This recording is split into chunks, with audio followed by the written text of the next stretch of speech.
क्या बात है, सही है। ये अगले जन्म तक जाता है।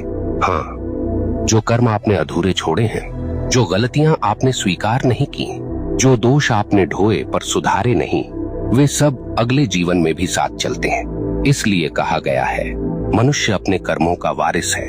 आप सोचते हैं मैं तो मर जाऊंगा, इससे किसे फर्क पड़ेगा, परंतु मरने से कर्म का खाता बंद नहीं होता। आपके शरीर का अंत होता है, पर आपकी आत्मा वही सब लेकर आगे बढ़ती है। ब्रह्मांड तब तक चैन नहीं लेता जब तक आपको आपके कर्मों का फल न दिला दे। अब आपसे एक प्रश्न पूछता हूँ, क्या आपने कभी देखा है कि कोई बच्चा जन्म लेते ही संघर्ष में होता है और कोई जन्म लेते ही वैभव में? क्या आपने कभी सोचा है क्यों कोई अपंग पैदा होता है और क्यों कोई जन्म से ही स्वस्थ और बलवान? क्यों कोई भूख में जन्म लेता है और क्यों कोई सोने की थाली लेकर? यह सब संयोग नहीं, यह सब कर्म का लेखा है। ब्रह्मांड किसी को बिना कारण दुख या सुख नहीं देता। अब एक और गहरी बात, कर्म केवल व्यक्तिगत नहीं, सामूहिक भी होता है।